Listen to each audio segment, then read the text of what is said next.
ما تو پادکست ژان مسته درباره چالش‌های مختلف و موضوعات بحث برانگیز حرف میزنیم و امروز می‌خوایم درباره موضوع جذاب گیاهخواری حرف بزنیم.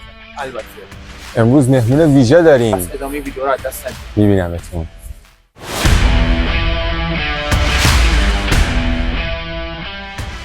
درود به همه، من فرزاد هستم. من حمید. اینجا اولن و شما بیننده پادکست ژان مسته هستی. با حضور مهمون ویژه‌مون علی. سلام، چطوری علی آقا؟ عالی. خوبی؟ چه خبر؟ همه چی خوبه. اوضاع خوبه ردیفی؟ خیلی خوب. مرسی که دعوت ما رو پذیرفتی و اومدی و توی این لوکیشن خیلی درجه یک و نظری خواستی چیزی خوش سلیقه‌ای خیلی میگی. عالی و اینجوری. علی آقا خیلی خوش اومدین. البته گفته بودین نگم بهتون علی بله. آقا. آره علی خیلی ساده. خیلی خوش اومدی علی و دوست داری خودتو معرفی کنی بینندگانمون؟ بله من علی هستم. خیلی ساده و مختصر. خب برای اینکه یه مقدار بیشتر با اون حس و حال درونیتون آشنا بشین، چون معمولا آدما وقتی از بیرون نگاهشون میکنین یه بعد ما میدن، ولی وقتی باهاشون صحبت میکنین یا طولانی‌تر باهاشون زندگی میکنین یه ابعادی براتون باز میشه که جدیدتره و هر کسی شاید نبینه در نگاه اول. شما یه مقدار ما رو ببر، اگه افتخار داشته باشیم تو عمق‌تر. یعنی مثلا شما 3 تا ویژگی بهمون بدید. این 3 تا اولیش این باشه که به یه شی یا یه جاندار خودتون رو تشبیه کنین، دومیش این باشه که جنسش یا رنگ بهش اضافه کنین و سومی یه صفت یا قید، هر چیزی که میتونین اینا رو با هم مرتبط کنین.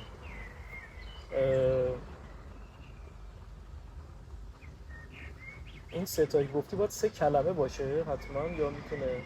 ما فکرمون اینه که 3 کلمه باشه، ولی حالا اگه چون دلم میخواد بگم ذره کوچک در هستی او این حرفا نزن، ولی ذره بسیار کوچک در هستی خیلی بهتره. اگه در هم کلمه حساب نشه میشه 4 تا. یعنی تواضع شما نه خواهش می‌کنم، نه تواضع وجود نداره، واقعیت. یه بزرگی میگفت آدما هر چقدر سعی میکنن خودشون رو خاکی‌تر کوچیک‌تر نشون بدن، نشوننده بزرگمنشی شده. خب علی آقا چی شد که اینجوری شد؟ آره اینجوری شد. من نفهمیدم راستش. در حقیقت تو این قسمت رو میخوان درباره گیاهخواری حرف بزنیم و علی آقا مدتیه که این تجربه رو دارن. ما خواستیم دعوتشون کنیم، ازشون به عنوان تجربه‌ای که خودشون شخصا داشتن صحبت کنیم. هیچ کدوم از ما طرفدار موضوع خاصی نیستیم و تجربه‌شون نداریم. آدمایی نیستیم که در این زمینه تحصیلات به خصوصی گذرونده باشیم و اون چیزی که هست خود واقعی مونیم و بدون هیچ قضاوتی می‌خوایم با هم صحبت کنیم تا یه ذره رشد کنیم. اول که من یه سوال بپرسم که چند ساله که گیاهخواری می‌کنید؟ بخوام خیلی دقیق برنامه احتمالاً 4 سال. 4 سال.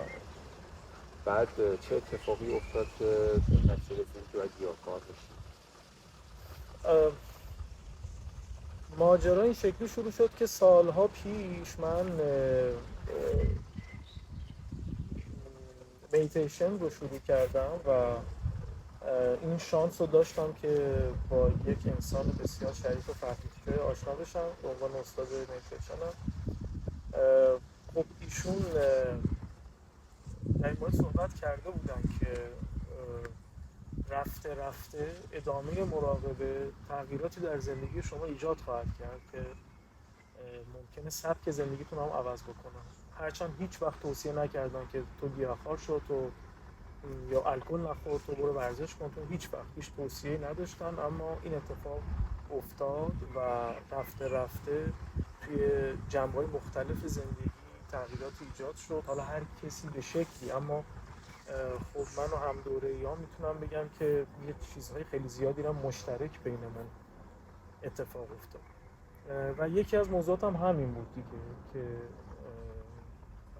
بهتره که خیلی گیاهخواری رو یه لیبل در نظر نگیریم، ولی اون در واقع سبک غذا خوردن هم تغییر کرده. قبل از این موضوعات به نظرتون اگه بخوایم تعریفی از گیاهخواری بدین، چون شما میگین مثلا لیبل نباشه برای کسی، چه تعریفی شایسته گیاهخواریه؟ بخوام همینجوری تو دنیای خودم چیزی که هست رو تعریف بکنم، برای من گیاهخواری تمایل به نخوردن کلمه مردار کلمه قشنگی نیست، ولی چیزی ندارم به جوش بگم، قصد جسارت ندارم، ولی کشته شده یک موجود دیگه، تمایل به نخوردن کشته شده یک موجود دیگه بهتر اصلاح کنم. برای من تمایل به خیلی کمتر خوردن یک موجود کشته شده دیگه است. حالا دلیلش رو فکر کنم بعداً فرصتی پیش بیاد که دوباره توضیح بدم در ادامه. سوال ممکنه برای من پیش اومد، ممکنه برای بینندگانمون هم پیش بیاد که معمولاً از دبستان هم به ما یاد دادن که موجودات، حالا میگم یا موجود زنده یا غیر زنده، و حالا گیاهان هم تا قبل از اینکه کشته حالا آماده خوردن بشن یا مثلا به خاک وصلن و ریشه دارن و اینها در واقع موجود زندن، و وقتی ما مثلا یه هویج رو از خاک در میاریم و میره برای ترابری و آماده شدن برای خوردن، در واقع اونو از زندگی ساقط کردیم. درست. و به نظرم بیشتر گیاهخواری انگار اینطور این به ذهن آدم میاد که حیوانات خورده نشن. نمیدونم. قطعا همینطوره و اینکه کاملا با چیزی که گفتی موافقم. حتی یه سری تحقیقاتی هم کردن که موقعی که یه گیاه از ریشه در میاری یا در واقع به قول خودت از هستی ساقطش میکنی، اون هم اندازه گیری کردن و فرکانس ها تغییر میکنه و انگار اون هم داره مثلا جیغ میزنه اون لحظه و فریاد میکشه به خاطر اتفاق داره میفته.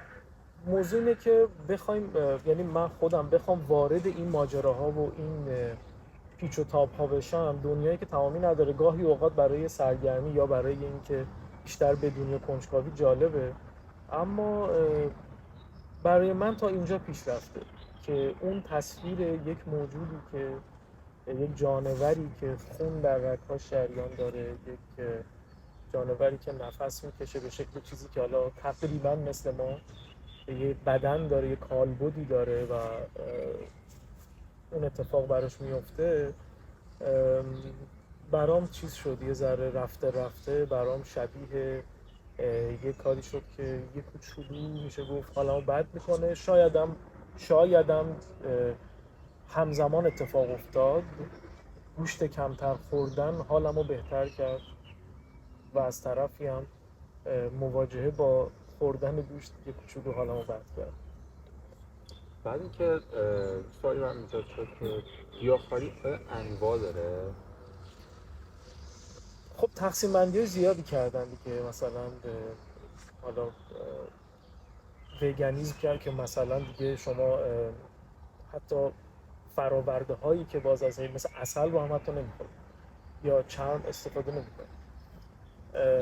بعد خود حالا وجتریان که مشخص چیه، باز دوباره میایم لکتو وجتریان داریم که لبنیات نمیخوریم. یه مدل دیگه اوو هستش که شما تخم مرغ نمیخورید.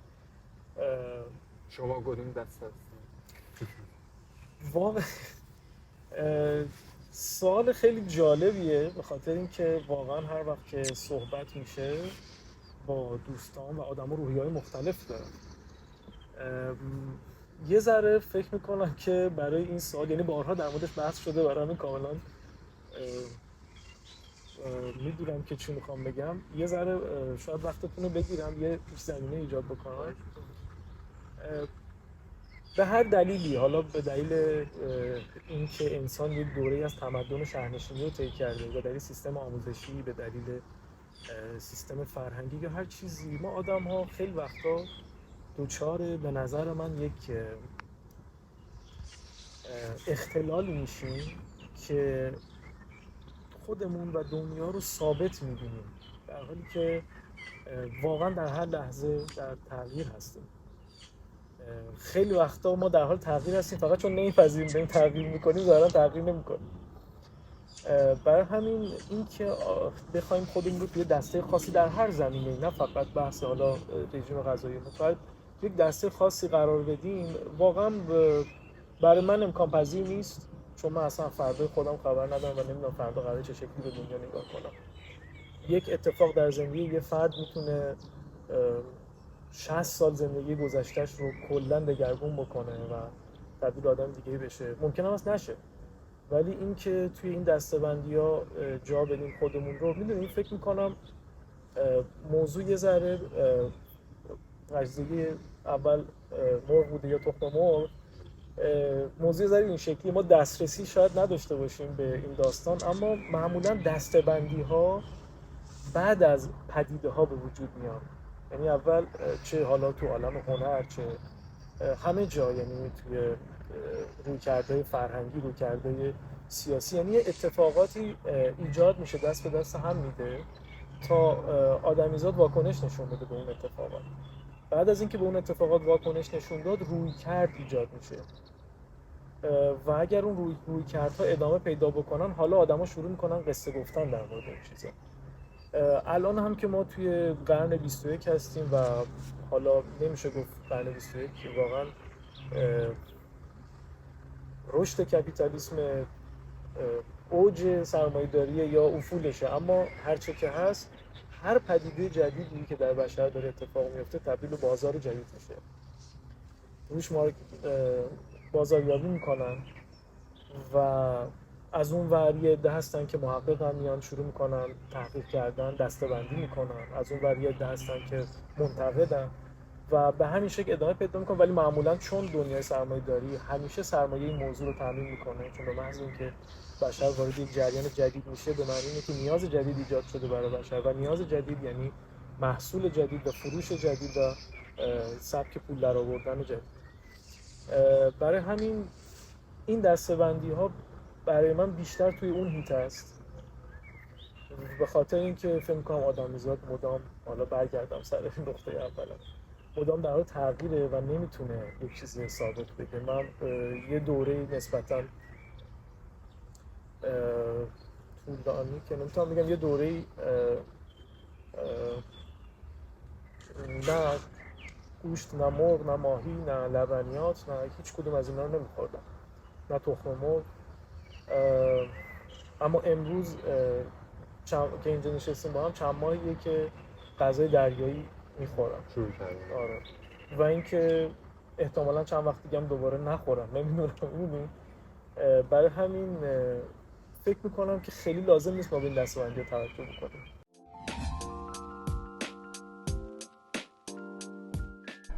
در موقعیتی از زندگی بودین که یه ارزش‌هایی براتون از تغذیه مهمتر شد؟ میشه گفت این هم بوده، بله دقیقاً میشه گفت این هم بوده، ولی خب موقعیتی بوده که نسبت به اینکه موجودی دیگر رو بخورم حساس شدم. خب بعد از چند ماه متوجه شدم که چیزایی تغییر کرده و میتونم مثلا پررنگ ترین چیزهایی که میتونم بگم یکیش خوابه، یعنی کیفیت خواب و ساعت خواب خیلی خیلی متفاوت شد. و دومین مسئله هم استرس، در مورد استرس بوده که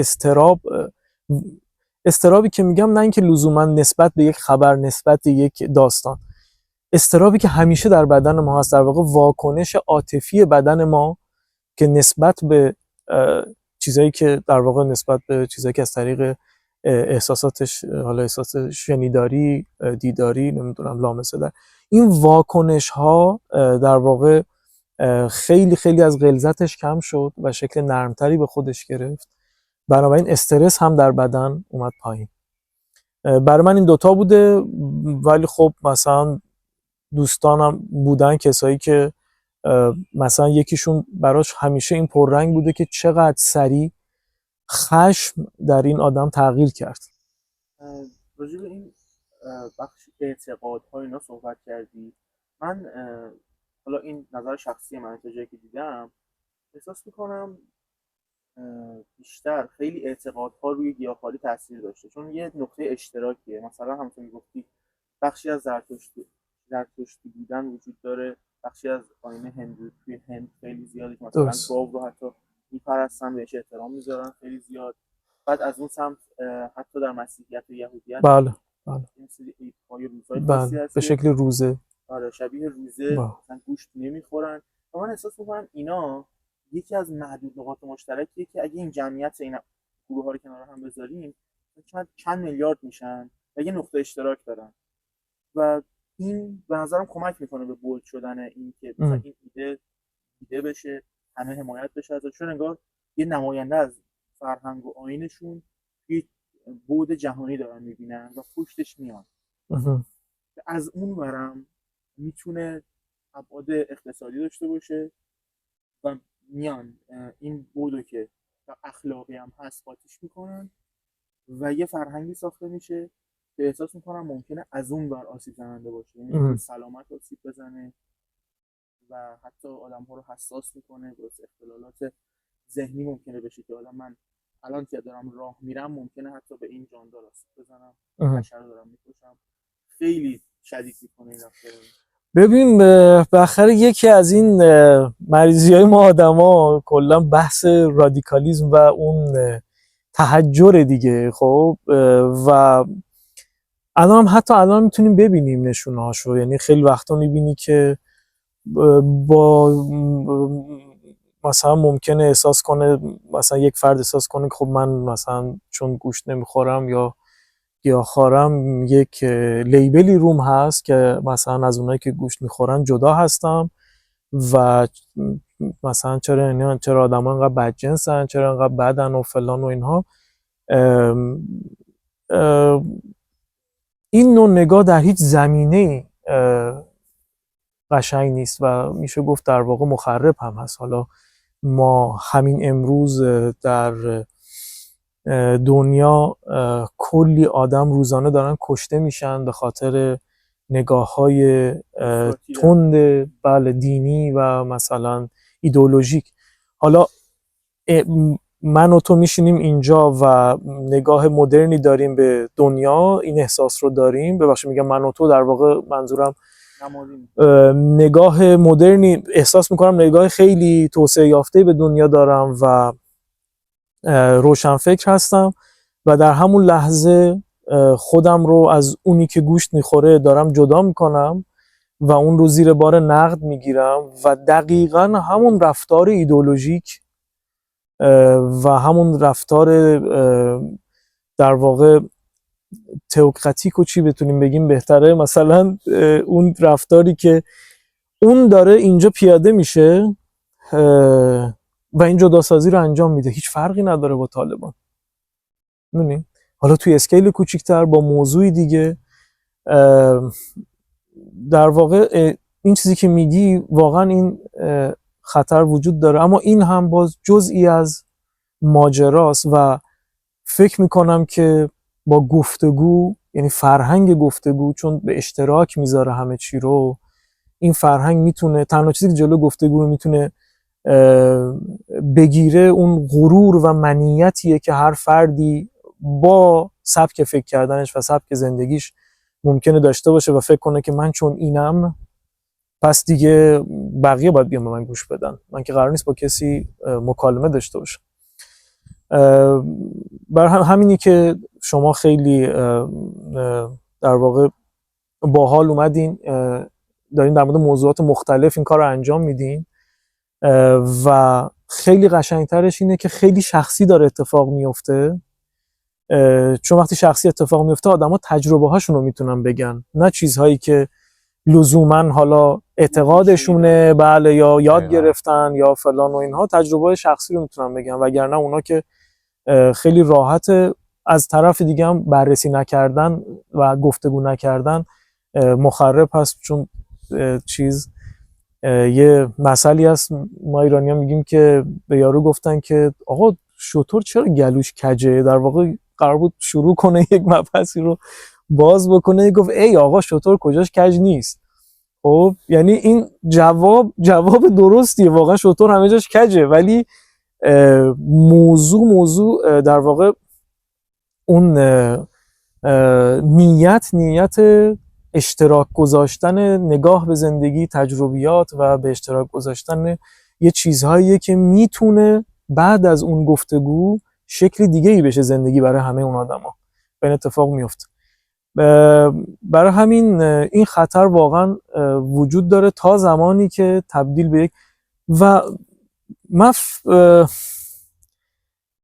من فکر میکنم هم یه جمله خیلی سنگینه، آدم وقتی میگه بعدش یه بار مسئولیت سنگینی میفته رو دوشش ولی نمیدونم چی باید گفت بجاش.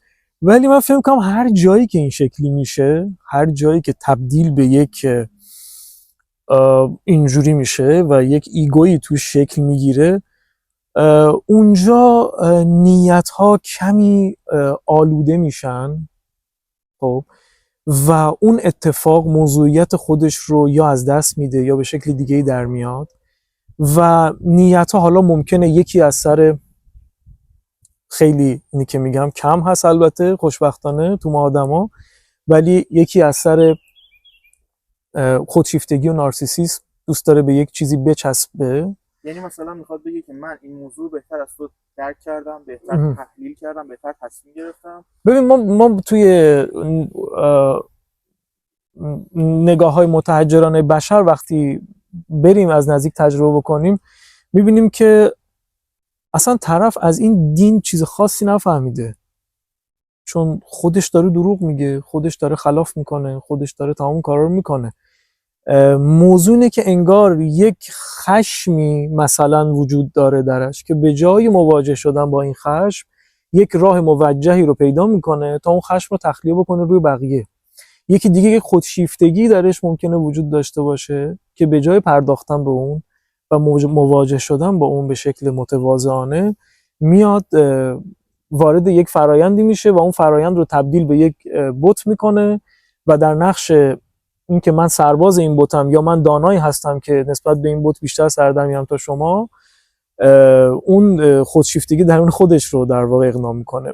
میدونید ما شاید این موضوع که میگم کمی بی ربط باشه، ولی ما توی ایران باستان و احتمالاً اکثر فرهنگ ها و در واقع فلسفه های باستانی تو ایران باستانی رو داشتیم که یکی از چیزهایی که اگر اشتباه نکنم هرودوت بود که بهش اشاره کرده بود که ایرانی ها که الان انقدر توسعه یافته هستن در اون زمان مشخص، اینا سیستم آموزشیشون چی کار میکنن با بچه هاشون و حالا چیزایی پیدا کرده بود، مثلا اینکه از سواری یاد میدن مثلا به بچه هاشون از نظر فن و تکنیک. به یه موضوع خیلی جالب اشاره کرده بود که ایرانی‌ها یکی از موضوعات و تیترهای مهم آموزشیشون با راستی زندگی کردنه.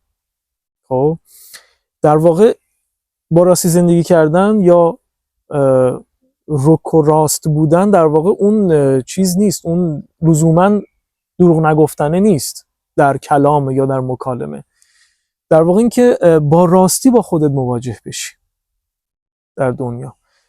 فکر میکنم در هر زمینه‌ای اگر این اتفاق بیفته آدم این قدرت رو داشته باشه، یا بهتره بگم آدم یه سری از قدرت‌های اضافیش رو از دست بده تا بتونه به این نقطه برسه که چیزی که هست رو بهتر ببینه و چیزی که میخواد باشه و با راستی با خودش و دنیای پیرامونش برخورد بکنه. این اتفاقا خیلی کمتر میفتن احتمالاً. میدونین تشخیصش واقعا چه گیاهخواری، حالا هی ما موضوعمون گیاهخواری، من معذرت میخوام هی دوباره کلیش میکنم، ولی آره ولی این خیلی بلد نیستم جوری دیگر. آره یکی از نتیجه‌اش آره میشه اینو گفت. داشتم اینو گفتم که وقتی یه مقداری اینجا رو خلاص میکنی و با حالا استعاری این حرفا دیگه با قلبت زندگی میکنی، خیلی همه چیز آسونتر، سبکتر، واقعیتر و کم اضطرابتر و با آرامش بهتری اتفاق میفته دیگه. الان یاد یک بیت خیلی زیبایی از حافظ میگه من آن نگین سلیمان به هیچ نستانم که گاه گاه بر او دست اهرمن باشد. یعنی حتی اون نگین سلیمان اگه به عنوان یک چیز در نظر بگیریم که با ارزش ترین چیز موجود در مثلا یک زمان مشخص در دنیا باشه، میگه حتی گاهی هم یک ردی، یک چیزی از اون اهرمن، اون در واقع نیروی تاریک و دروغ و یا هر چیزی که اسمش بذاریم درش باشه، من اون نگین سلیمان هم باشه نمیخوامش. خب این یک باور خشک و خالی قطعا نبوده و نیست. این یک دریافتی از چیزی که در طبیعت داره اتفاق میفته. احتمالاً حالا با نگاه ساده و خیلی ابتدایی من احتمالاً هم اینه که بابا اون نگین سلیمان هم من با دروغ وردارم آخرش تبدیل به خاری میشه که میره تو چش خودم. ببینین برای همین این داستان رو راست بودن و دروغ نگفتن به هر قیمت به دست آوردن هر چیزی، می‌بینین وقتی من در یک زمینه من علی کمبود داشته باشم و سعی کنم اون کمبود رو با یک سری برچسب‌هایی که مد شده جبران بکنم، دارم به خودم دروغ میگم و بعدش به یه عده دیگه دور و بریام و این داره انرژی رو تلف میکنه، داره وقت رو تلف میکنه، داره ماجرا رو در ظاهر عوض میکنه و چیزی که به من برمیگرده از این موضوع یک سری مشکلات روحی و روانی و برخوردهای چون دیگران هم دارم دچار اشتباه میکنم، خودم رو هم دارم دچار اشتباه میکنم و حتی در نهایت بیماری و جسم و فلان و اینهاست و خب طبیعیه که این اتفاق یک چرخه ناقصیه، چون دوباره من با اون اصل موضوع مواجه نشدم و دوباره میرم بعد از گیاهخواری به یک چیز دیگه میچسبم و دوباره اون اتفاق داره میفته. پس این فقط فکر میکنم مربوط به گیاهخواری نباشه، مربوط به نگاه ما، بینشی که باهاش داریم زندگی میکنیمه. و در آخر پیشنهاد میدین گیاهخواری رو به دیگران؟ و اصلا من در حدی نیستم که بخوام چیزی رو پیشنهاد بدم به کسی.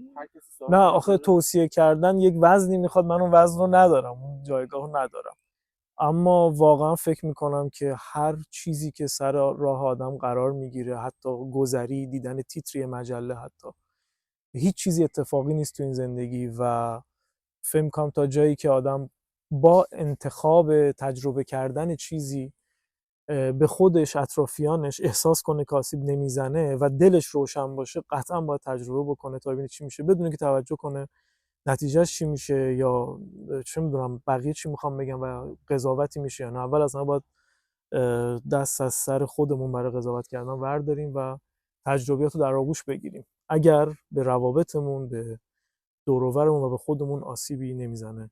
چیزی که من از صحبت‌های شما متوجه شدم اینه که میشه گفت که گیاهخواری رو باید خودت به دستش بیاری، یعنی باید بفهمیش، درکش کنی که بتونی بهش برسی. درسته؟ همچین چیزیه. اگه برات مناسب بود میتونی تجربهش کنی دیگه، میتونی تجربهش کنی، حال خودتو ببینی و همه این چیزا. هر چیزی رو تو دنیا ترجیح میدم خودم ترجیح میدم این شکلی باشم باش. و در آخر ممنون که پادکست ما رو دیدین و شنیدین. حتما کانال ما رو سابسکرایب کنین، لایک کنین. علیف هم بگو. من برای همتون عشق میفرستم و نور اونقدری که دارم انقدر. شما هم بچه‌ها رو لایک کنین و ما رو به دوستاتون معرفی کنید و حتما نظراتتون رو برامون بنویسین و به همون بگین راجع به چه موضوعهایی دوست دارین بشنویم با مهمونای ویژه مثل علی عزیزم. قربونش. و تا اپیزود بعدی، خدا نگهدار.